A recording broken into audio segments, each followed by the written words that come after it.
ముఖ్యమంత్రి వర్యులు శ్రీ పవన్ కళ్యాణ్ గారిని ప్రసంగించవలసింది.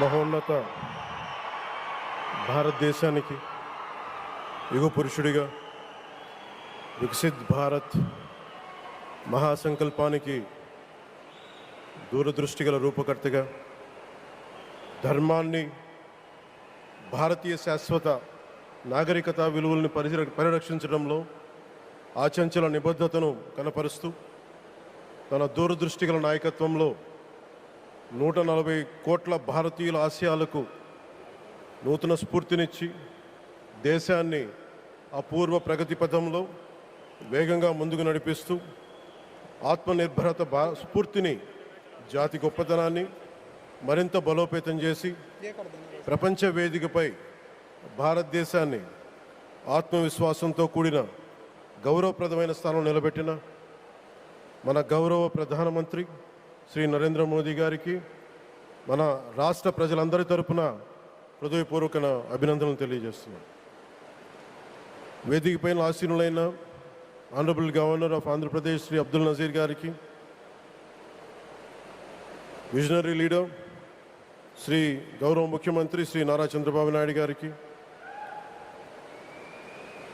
Honourable union minister civil aviation Kinjarapu Rammohan Naidu గారికి, honourable governor of Goa Shri Pusapati Ashok Gajapati Raju గారికి, గౌరవ కేంద్ర మంత్రి వర్యులందరికీ, సోదర సమానులు శ్రీ నారా లోకేష్ గారికి, ఈ కార్యక్రమానికి విచ్చేసిన గౌరవ మంత్రివర్యులు, పార్లమెంట్ సభ్యులు, శాసనమండలి సభ్యులు, శాసనసభ్యులు, విశిష్ట అతిథులు, ప్రజాప్రతినిధులు, ప్రభుత్వ అధికారులు, మీడియా మిత్రులకి అందరికీ, భారీ సంఖ్యలో విచ్చేసిన ప్రజలందరికీ, అలాగే ఈ వేడుకను వివిధ మాధ్యమాల ద్వారా వీక్షిస్తున్న ఆంధ్రప్రదేశ్ ప్రజలందరికీ, దేశ విదేశాల్లో ఉన్న భారతీయులందరికీ నా హృదయపూర్వక నమస్కారాలు తెలియజేస్తున్నాను. ఈ నేల బానిసగా ఉండదు, ఈ జాతి ఎవరికి తల వంచదని సవాల్ విసిరిన అసామాన్య విప్లవ వీరుడు అల్లూరి సీతారామరాజు గారు, ఆయన పేరు మన ఎయిర్పోర్ట్కి పెట్టడం చాలా చాలా స్ఫూర్తిదాయకం. As we dedicate this airport to the people, one thought comes to my mind: Alluri స్ఫూర్తి రెక్కలపై ప్రపంచాన్ని చేరే Andhra Pradesh. Rooted in Alluri's ideals and driven by the aspirations of our people, Andhra Pradesh is ready to soar to greater heights. ఈరోజు మన గౌరవ ప్రధానమంత్రి శ్రీ నరేంద్ర మోదీ గారి చేతుల మీదుగా అల్లూరి సీతారామరాజు అంతర్జాతీయ విమానాశ్రయానికి జాతికి దీనిని అంకితం చేయటం ఆంధ్రప్రదేశ్ అభివృద్ధి ప్రస్థానంలో ఒక నూతన అధ్యాయానికి నాంది పలుకుతుంది. మోదీ గారి నాయకత్వంలో ఈరోజు 17,435 కోట్ల విలువైన అభివృద్ధి కార్యక్రమాలు ప్రజలకి అంకితం కావడం, అలాగే national highway projects, energy infrastructure ప్రాజెక్టులో ప్రారంభోత్సవాలు, శంకుస్థాపనలు జరగడం మన రాష్ట్ర అభివృద్ధిలో చాలా కీలకమైన ఘట్టం. ఈ ప్రాజెక్ట్స్ కనెక్టివిటీని బలోపేతం చేయడం కాదు, ఎనర్జీ సెక్యూరిటీని పెంచి ఇండస్ట్రియల్ గ్రోత్స్కి మరింత వేగాన్ని అందించి యువతకి ఉపాధి అవకాశాలు మెరుగుపరిచి ఆంధ్రప్రదేశ్ని మరింత వేగంగా అభివృద్ధి పదంలో ముందుకు నడిపిస్తాయి. ఒక దేశం కేవలం ప్రకటనలతో అభివృద్ధి చెందదు, ప్రజల కళల సాకారం అయ్యే మౌలిక సదుపాయాలతో అభివృద్ధి చెందుతుంది. So honourable Modiji, your vision of Viksit Bharat and Atmanirbhar Bharat is transforming the nation across every sector, from highways to railways, from ports to airports, from digital infrastructure to defense, manufacturing and renewable energy. చరిత్ర కేవలం మన నిర్మించిన కట్టడాలను మాత్రమే గుర్తుంచుకోదు, వాటి ద్వారా నిర్మితమైన భవిష్యత్తుని గుర్తుంచుకుంటుంది. ఈ విషయం మీ నాయకత్వంలో ఆంధ్రప్రదేశ్కి లభిస్తున్న అభివృద్ధిలో చాలా చాలా స్పష్టంగా కనిపిస్తూ ఉంది. ఇదివరకే విశాఖపట్నంలో 2 లక్షల కోట్ల పైగా పెట్టుబడులు, అందులో ఎన్టీపీసీ గ్రీన్ హైడ్రోజన్ హబ్ జాతీయ రహదారులు, రైల్వే ప్రాజెక్టులు, అలాగే అమరావతి కోసం 50,000 కోట్ల పెట్టుబడులు, రాయలసీమ అభివృద్ధికి 13,400 కోట్ల ప్రాజెక్టులు మన రాష్ట్ర అభివృద్ధికి బలమైన పునాది వేస్తున్నాయి. South Coast railway zone at Visakhapatnam ఏర్పాటు ద్వారా ఆంధ్రప్రదేశ్ ప్రజల చిరకాల ఆకాంక్షను సాకారం చేస్తుంది.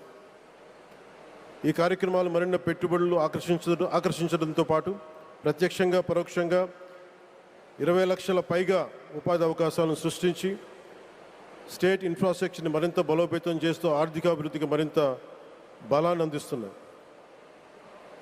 అలాగే గౌరవ చంద్రబాబు నాయుడు గారి నాయకత్వంలో, ఆయన మార్గదర్శకత్వంలో, వారి నాయకత్వంలో ఆంధ్రప్రదేశ్ దేశంలోనే అగ్రగామి రాష్ట్రంగా అవతరిస్తూ ఉంది. ప్రత్యేకించి ఈ విమానాశ్రయానికి అల్లూరి సీతారామరాజు గారి పేరు పెట్టడం ఆ మహావీరుడికి నివాళి మాత్రమే కాదు, ఆయన ఆశయాలను, ఆయన స్ఫూర్తిని భావితరాలకు అందించే చాలా చాలా గొప్ప నిర్ణయం. జి మల్లికార్జునరావు గారు, జిఎంఆర్, అందరూ ప్రేమగా పిలుచుకున్న జిఎంఆర్ గారు, వారు దీన్ని కట్టడం శ్రీకాకుళం జిల్లా నుంచి వచ్చి, రాజాం నుంచి వచ్చి శ్రీకాకుళం వెనుకబాటుతనానికి ఆయన కృషిని ట్రస్టుల ద్వారా అందిస్తూ ఆయన నేతృత్వంలో, ఆయన నాయకత్వంలో ఎయిర్పోర్ట్ నిర్మించడం మనందరికీ చాలా చాలా గర్వకారణం. ఈ సందర్భంగా మనందరం ఒక నిర్ణయం తీసుకోవాలి. పండ్లున్న చెట్టుకే రాళ్ళు వేస్తారంటారు. కష్టపడే కుటుంబ సభ్యుడు, తండ్రి కావచ్చు, పెద్ద కొడుకు కావచ్చు, అందరూ అతని మీద పడతారు. నువ్వు ఎక్కువ కష్టపడు, ఎక్కువ తిట్లు తింటావు. అలాంటిది మనం ఎలాంటి పరిస్థితుల నుంచి వచ్చాం? భారతదేశం ఒక పరిస్థితిలో బంగారాన్ని కూడా తాకట్టు పెట్టుకునే పరిస్థితి వచ్చింది. అలాంటి పరిస్థితుల నుంచి దశాబ్దం పైనుంచి మూడోసారి ప్రధానమంత్రిగా ఆయన ఈ రోజున మన దేశాన్ని నడిపిస్తూ ఉన్నారు. అలాంటి ప్రధానమంత్రిని చాలామంది ఆయన మీద మాట్లాడుతూ ఉంటే, ఆయన్ని అనకూడని మాట్లాడుతూ ఉంటే నా గుండె కదిలించేసింది, నా కన్నీళ్ళు వచ్చినాయి, బాధ వచ్చింది. దేశం కోసం కష్టపడే వారికి చివరికి మనం ఇచ్చేదేం? కొత్త తరానికి ఏం తెలుసు? ఆయన పడ్డ కష్టం. ఒక్క రోజు కూడా సెలవు తీసుకోలేదు మన ప్రధానమంత్రి గారు. ఈరోజు పెట్టుబడులు వస్తున్నాయి మనకి, ఒక్కరోజు కూడా సెలవు తీసుకోలేదు. శత్రు దేశాలు, మన అభివృద్ధికి ఈర్ష్యపడే పశ్చిమ దేశాలు, వీటన్నిటినీ తట్టుకొని ఒకవైపు విదేశాల్లో ఉండే శత్రువులతో పోరాడాలి, దేశాన్ని అభివృద్ధి పదంలో తీసుకెళ్దామంటే అంతర్గత శత్రువులతో పోరాడాలి. అలాంటి వ్యక్తికి మనం ఇవ్వగలిగేది కేవలం మేమున్నాం మీ వెంట, మీ మీద మాట పడితే అది మా మీద పడ్డట్టే, అదే మనం వారికి ఇవ్వాల్సింది. నిజంగా ఆయన జంతర్ మంత్రులు అన్ని మాట్లాడుతూ ఉంటే నేను ఈ రోజున ప్రధానమంత్రి గారికి ఒకటే ఇస్తున్నాను, మిమ్మల్ని కొట్టే నాయకుడు లేడు ఈ భారతదేశంలో, రాబోడు. కానీ మీరు పడ్డ శ్రమ, మీరు పడ్డ కష్టం ఎవరు తీసుకోలేరు. ఎన్ని బాధలు పడ్డా, ఎన్ని దెబ్బలు తిన్నా ఈరోజు మనం గర్వంగా చెప్పుకుంటున్నాం. మన ఉత్తరాంధ్రకి ఎయిర్పోర్ట్లు వచ్చినాయి, ఇన్ని లక్షల పెట్టుబడులు వచ్చింది ఆంధ్రప్రదేశ్కి. కానీ ఇవన్నీ తట్టుకొని చెయ్యాలి అంటే 144 కోట్ల తాలూకు ప్రజల ఆకాంక్షల్ని ఎంతోమంది వెనక్కి లాగుతున్నా, ఒకళ్ళు ముందుకు తీసుకెళ్లాలంటే ఎంతమంది తిడుతున్నా, విమర్శిస్తున్నా తీసుకెళ్తున్నారంటే ఒకే ఒక్క నాయకుడు, ప్రధానమంత్రి శ్రీ నరేంద్ర మోదీ గారు. నేను ఎందుకు తపన పడ్డాను, నేను అలయన్స్ కోసం ఎందుకు తపన పడ్డాను, మీ నాయకత్వం మాకు కావాలి ఎందుకు తపన పడ్డానంటే, ఈరోజు ఎయిర్పోర్ట్ ఆపేశారు. ఒక చిన్నపాటి ఎర్ర బస్సు కూడా రాని చోట ఎయిర్పోర్ట్ అవసరం లేదన్న వ్యక్తులకి సమాధానం ఇదే. ఇన్ని వేల మందికి ఇన్ని వేల కోట్ల పెట్టుబడి వచ్చింది అంటే ఆశీస్సులు కావాలంటే, దేశం కోసం నిలబడే నాయకుడికి మన అండగా ఉంటే ఏం జరుగుద్ది అంటానికే ఈ భోగాపురం ఎయిర్పోర్ట్ ఈరోజు ప్రారంభోత్సవం నిలువెత్తు నిదర్శనం. ముఖ్యంగా 25 సంవత్సరాలు లోబడి ఉన్న పిల్లలు ఉన్న ప్రతి ఒక్కరికి కూడా నేను ఈ సందర్భంగా తెలియజేస్తున్నాను. పిల్లల్ని సరైన దారిలో పెట్టడం, సరైన సంస్కారాలు నేర్పించడం చాలా చాలా అవసరం. ఈరోజు పొద్దున్నే ప్రధానమంత్రి గారి స్టేట్మెంట్ చూశాను. ఆయన తిట్టిన ఎన్ని దూషించారో వారిని కూడా పెద్ద మనసుతోటి క్షమించారు ఆయన. అలాంటి ప్రధానమంత్రి గారికి మీ పాదాలకు నేను నమస్కారం తెలియజేస్తున్నాను. నిజంగా మీ ఉన్నతి, మీ ఔన్నత్యం ఈరోజు చాలా చాలా స్ఫూర్తిదాయకం.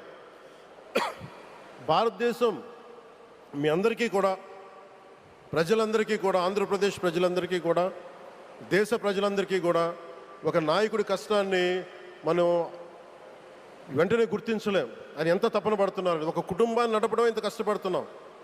140 కోట్ల మంది ప్రజలు నడపడం ఎంత ఆషామాషి వ్యవహారం కాదు. ముందుకు తీసుకెళ్లే నాయకుడికి తెలుస్తుంది. అలాంటి వ్యక్తికి మనం ఏమి ఇవ్వగలం? దేశాన్ని నడిపించడం అంటే రామకార్యం లాంటిది. హనుమంతుడు లంకకు లంఘించినప్పుడు అనేక అవాంతరాలు వచ్చినాయి, అనేక అడ్డంకులు వచ్చినాయి. రామకార్యం చాలా గొప్పది. అలాగే ఈరోజు ప్రధానమంత్రి గారు దేశాన్ని ముందుకు నడిపించేది బృహత్ కార్యం, చాలా మహాకార్యం అది. అలాంటి వ్యక్తికి మనం ఇవ్వగలిగేది, హనుమంతుడికి మనం ఏమి ఇవ్వగలం? నువ్వెంత గొప్పగా లంఘించావు, ఎంత కష్టపడ్డావు. ఏ దేవతకైనా ఇవ్వాల్సిన స్తుతే. వాళ్ళు మన నుంచి ఏమి కోరుకోరు. ఒక తల్లిదండ్రులకి మనం ఏం కోరుకోరు. అమ్మ నువ్వు మా కోసం కష్టపడ్డావు, నాన్న నువ్వు మా కోసం కష్టపడ్డావు అని. అలాగే ఈ దేశ ప్రధానికి, సెలవు తీసుకోకుండా పనిచేస్తున్న ఈ దేశ ప్రధానికి మనం ఇవ్వగలిగేది, మీరు మా కోసం ఎంత కష్టపడ్డారు, మీరు మా కోసం నిరంతరం ఎంత శ్రమ తీసుకున్నారని చెప్పడమే మనందరి కర్తవ్యం. అలాంటి గౌరవ ప్రధానమంత్రి గారికి మనస్ఫూర్తిగా మీరు అనుకున్నంత కాలం అధికారం మీరు వద్దంటే వదలాలి, కానీ అధికారం మీ చేతుల్లోనే ఉంటుంది. దానికి మేమందరం నిరంతరం కృషి చేస్తామని తెలియజేసుకుంటూ, భారతమాత ముద్దుబిడ్డ మన ప్రధానమంత్రి నరేంద్ర మోదీ గారికి ధన్యవాదాలు తెలుపుకుంటూ, ఒక్కసారి ఆయనకి ఇవ్వగలిగేది భారత్ మాతకి జేజేలు చెప్పుకుంటూ సెలవు తీసుకున్నాను. భారత్ మాతాకి, గౌరవ ప్రధానమంత్రి గారికి మరోమారు ధన్యవాదాలు తెలుపుకుంటూ, మీ ఆశీస్సులు మా అందరికీ కావాలి, రాష్ట్రానికి కావాలని తెలియజేసుకుని సెలవు తీసుకున్నాను. జై భారత్ అండ్ జై హింద్.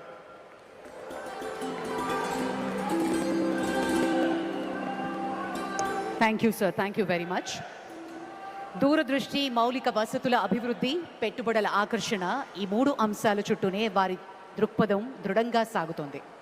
ఆంధ్రప్రదేశ్ను దేశంలోనే అత్యంత వేగంగా అభివృద్ధి చెందుతున్న రాష్ట్రంగా తీర్చిదిద్దాలి అన్నది వారి లక్ష్యం. విమానాశ్రయాలు, పోర్టులు, పారిశ్రామిక corridors, IT hubs, logistics networks, వీటి అభివృద్ధి వారి ప్రాధాన్యత వహిస్తారు. గౌరవనీయులు ఆంధ్రప్రదేశ్ రాష్ట్ర ముఖ్యమంత్రి వర్యులు శ్రీ నారా చంద్రబాబు నాయుడు గారి అమూల్య సందేశం.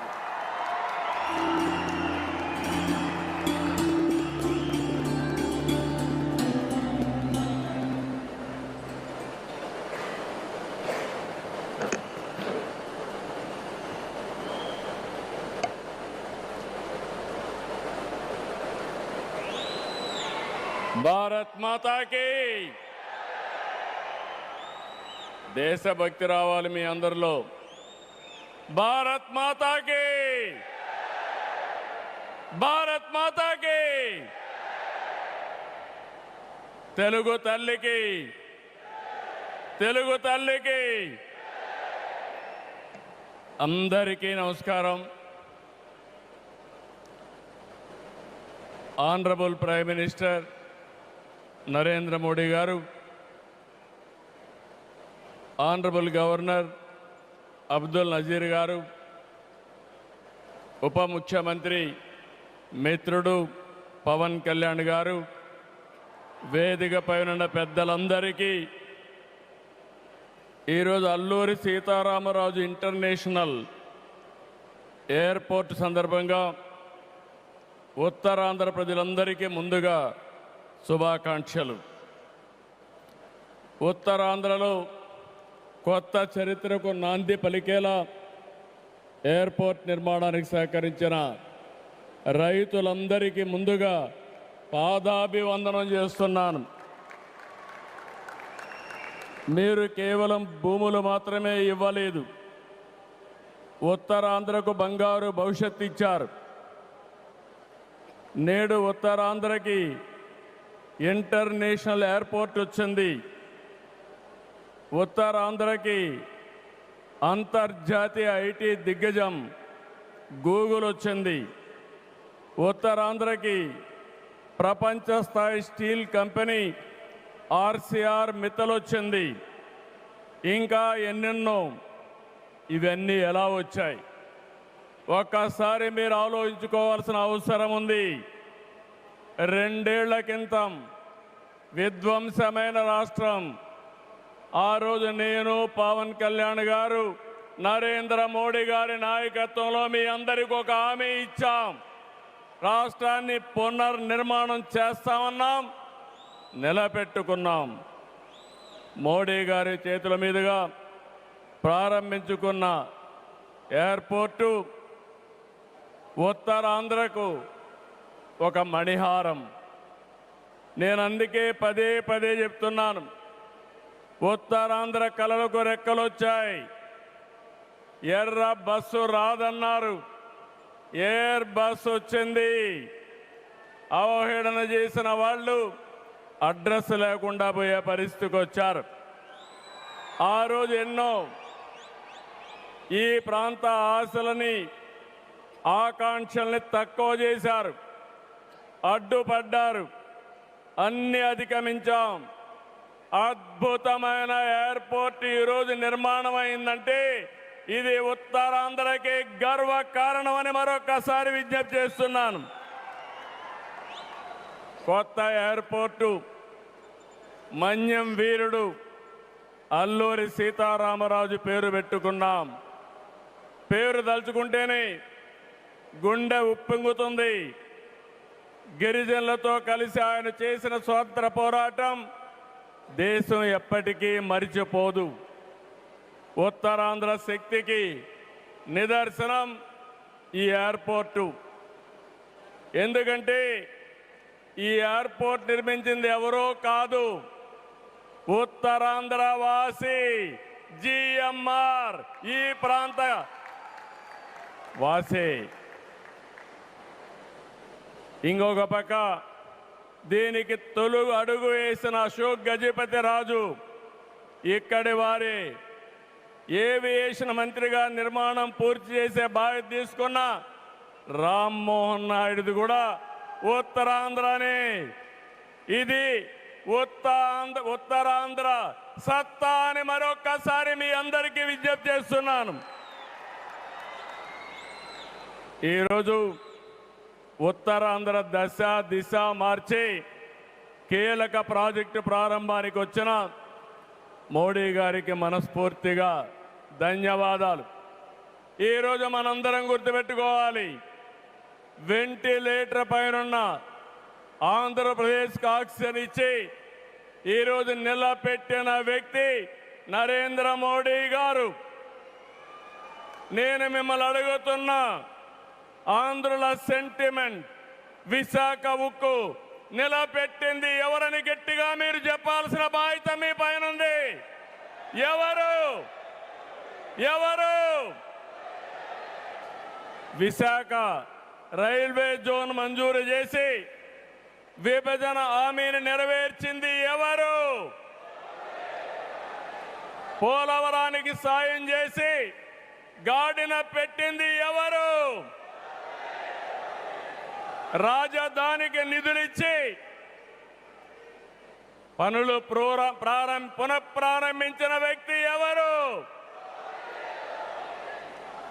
2027 భోగాపురంలో చెప్తున్నాను, పోలవరాన్ని పూర్తి చేసి మన ప్రధాని చేతుల మీద జాతికి అంకితం చేస్తామని హామీ ఇస్తున్నాం. 2028 అమరావతి మొదటి దశ పనులన్నీ పూర్తి చేసి మన ప్రధానమంత్రి నరేంద్ర మోడీ గారి చేతుల మీదుగా ప్రారంభిస్తామని మీ అందరికీ హామీ ఇస్తున్నాను. దీనికి మనందరం థ్యాంక్స్ చెప్పాలనా లేదా అని అడుగుతున్నా. చెప్పాలనా లేదా అని అడుగుతున్నా. థ్యాంక్ యూ, థ్యాంక్ యూ, ధన్యవాదాలు, ధన్యవాదాలు. ఏఎస్ఆర్ ఎయిర్పోర్టు 2703 ఎకరాలు, 5641 కోట్ల రూపాయలు అద్భుతంగా వచ్చింది. ఎయిర్పోర్టుని ఫ్లయింగ్ ఫిష్ ఆకారం నిర్మించారు. మన తీర ప్రాంతాన్ని ఇది గుర్తు చేస్తుంది. అటు సముద్రం, ఇటు పచ్చని కొండల మధ్య విమాన ప్రయాణమే కొత్త అనుభూతిని తీసుకొస్తుంది. నేను చాలా విమానాశ్రయాలు చూశాను, కానీ భోగాపురం ఒక ప్రత్యేకమైన ఎయిర్పోర్ట్ అని మరొకసారి మీకు విజ్ఞప్తి చేస్తున్నా. ఎయిర్పోర్ట్లో అడుగడుగున తెలుగు కళలు, సంస్కృతి కనిపిస్తున్నాయి. తెలుగు ముగ్గులు, ఏటి కొప్పాక బొమ్మలు, కూచిపూడి నృత్యం, తోలు బొమ్మలాట, బొబ్బలి వీణ, నాదస్వరం, లేపాక్ష నంది వంటివి ప్రతిబింబించేలాగా తీర్చిదిద్దారు. విశాఖ నుంచి భోగాపురాన్ని నిర్మించే బీచ్ కారిడారు ప్రకృతి అందాలతో మరింత ఆకర్షణ తెస్తుంది. గ్లోబల్ ఏరోస్పేస్ ఏవియేషన్ హబ్కి GMR Mansas aviation university, ASIP semiconductor ప్రాజెక్టుకు శంకుస్థాపన చేసుకున్నాం. జిఎంఆర్ విఎఫ్ స్కిల్ డెవలప్మెంట్ సెంటర్కి ప్రారంభించుకున్నాం. శంషాబాద్ ఎయిర్పోర్టుతో తెలంగాణ దశ దిశ మారింది. భోగాపురం ఎయిర్పోర్టుతో ఉత్తరాంధ్ర దశ దిశ మారుతుంది. 2015లో ఆనాడు ప్రధానమంత్రిగా ఉన్న నరేంద్ర మోడీ గారి నాయకత్వంలో ప్రకటన చేశాం. 19లో అనుమతులు తెచ్చి శంకుస్థాపన చేశాం.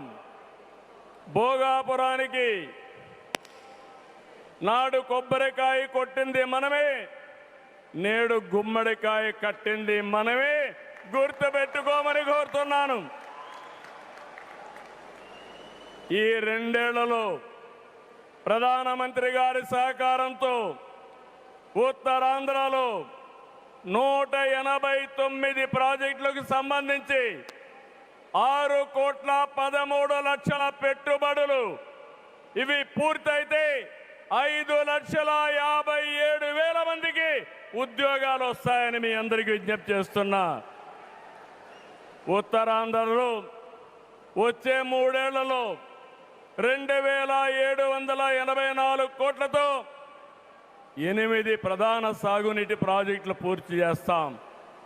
ఇది కాకుండా 65 సంవత్సరాలుగా పెండింగ్ ఉన్న నేరేడు బ్యారేజీని కేంద్రం క్లియర్ చేశారు.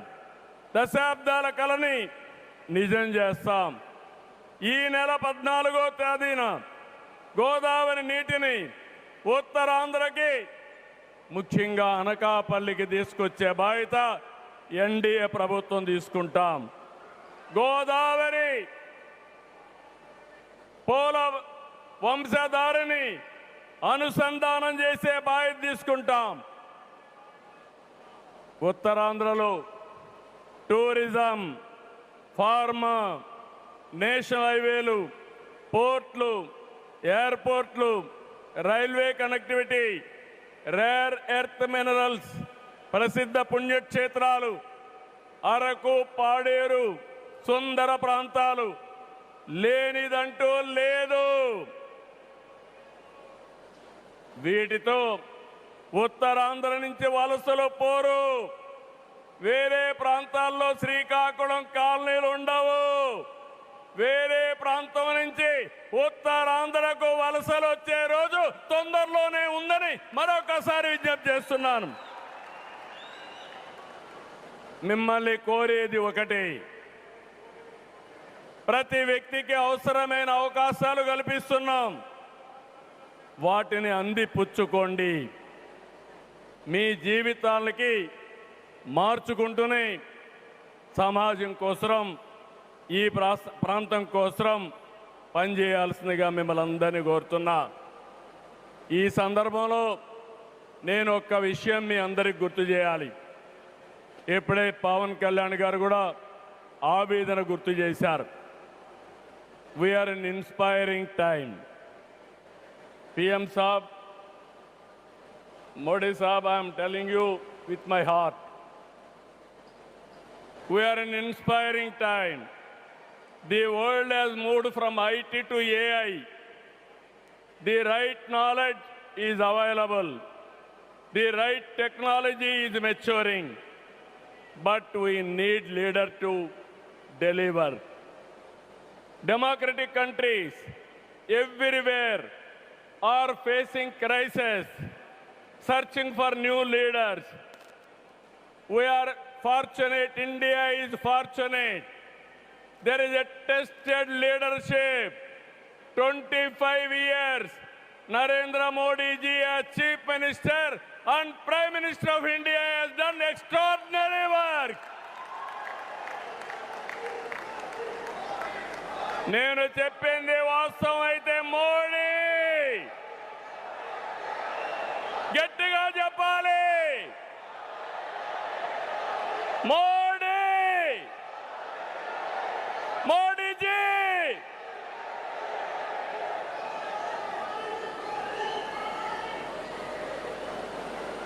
He is the only one leader in the democratic world with the knowledge, the technology, and the ability to carry 144 crore people and make this nation forward. For the last 12 years, all of us have to compare tremendous track record, digital public infrastructure. Today I can say proudly, world largest transactions, digital transactions are happening not in America, not in China, but in India. That is the credit Narendra Modi ji has done. Financial inclusion, Jan Dhan.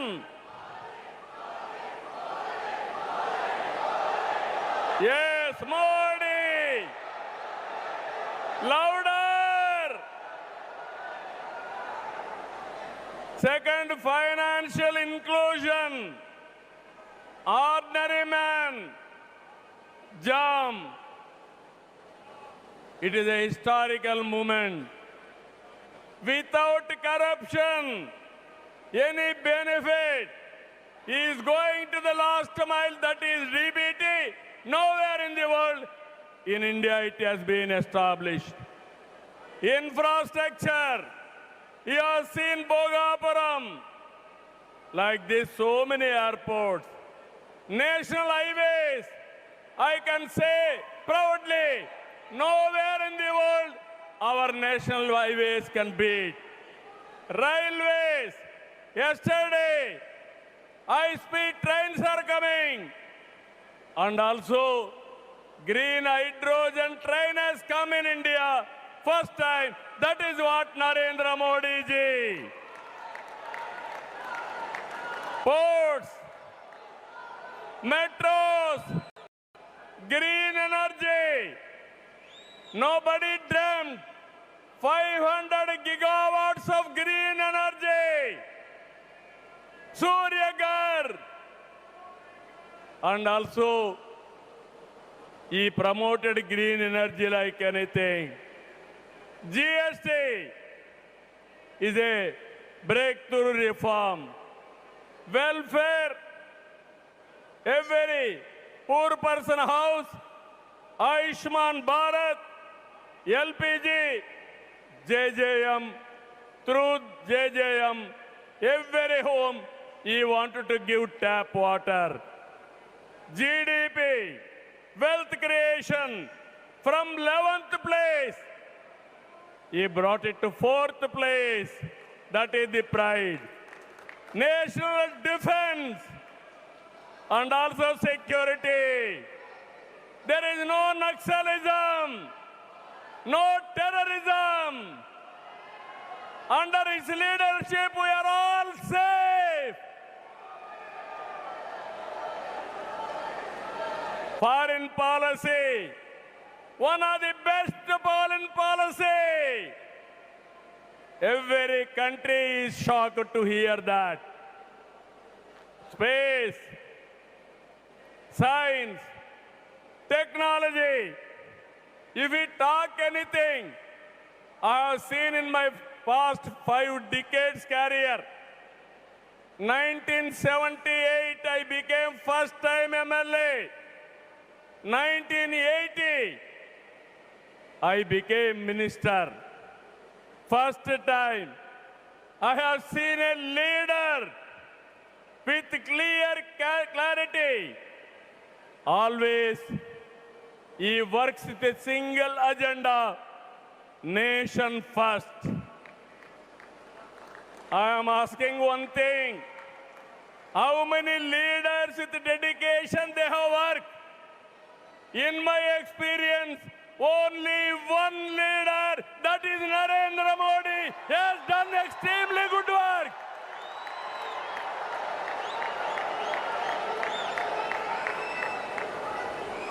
He is having a clarity. Vikasit Bharat 2047. There are external factors. Somewhere, somewhere, in India there is a problem of LPG. This year, environmental imbalance, rainfall deficiency. With all these things, he is able to manage very effectively with less suffering. He is the leader, I'm telling you. India is going to become 2047 #1 country in the world. It is possible with Narendra Modi ji. Always I am saying one thing. Right man, right time, right place is the blessing. Nation is blessed with his leadership. I am appealing entire nation. You have to think only one thing. Without Narendra Modi ji, we cannot imagine 2047. He is the tallest leader in the world. If we go to any country, everybody is respecting. That is the pride he brought for the nation. Hands off to him. All of us has to stand with him. గట్టిగా లేసి నిలబడుకొని సంఘీభావాన్ని తెలియజేయండి.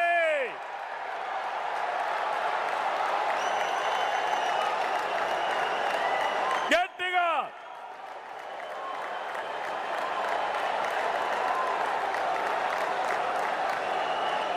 It is our responsibility, our commitment for the nation. Nation first, persons next. So I am very happy. Entire nation has to understand the amount of development, the amount of respect India is commanding globally. Only one man is leading, one leader is leading. That leader is Narendra Modi ji. We have to protect his leadership. All of us have to talk about it. Those who are criticizing him, they have to understand what they have contributed for this nation. He has done for the last 25 years. extraordinary work. So with this, భారతదేశాన్ని number 1గా నిలబెట్టే శక్తి నరేంద్ర మోడీ గారికి ఉంది. తెలుగు జాతి చరిత్ర సృష్టించే శక్తి మనకుంది.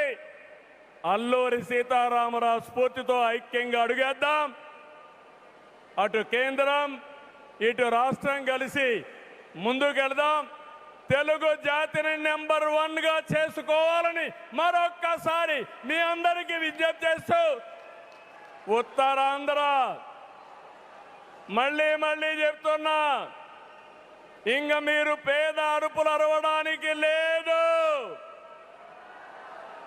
ఉత్తరాంధ్ర ఉత్తమ ఆంధ్ర, నెంబర్ 1 ఆంధ్ర, నెంబర్ 1 ప్రపంచంలో దేశం రావాలి. విత్ దిస్ మరొకసారి మీ ఉత్సాహం చూశాను, మీ కమిట్మెంట్ చూశాను. ఇక్కడ ఎంతమంది ఉన్నారో ఎంతమంది బయటనున్నారు. ఈరోజే మన గిరిజన పిల్లలు దింసా డాన్స్ చేసి గిన్నీస్ రికార్డు తెప్పించారు, వరల్డ్ బుక్ ఆఫ్ రికార్డ్స్ తెప్పించారు. వాళ్ళందరినీ అభినందిస్తూ మనస్ఫూర్తిగా ఈ కార్యక్రమాన్ని జయప్రదం చేసిన మిమ్మల్ని అందరినీ అభినందిస్తూ ధన్యవాదాలు తెలియజేసుకుంటూ సెలవు తీసుకుంటున్నాను. జై భారత్, జై తెలుగు తల్లి, జై హింద్.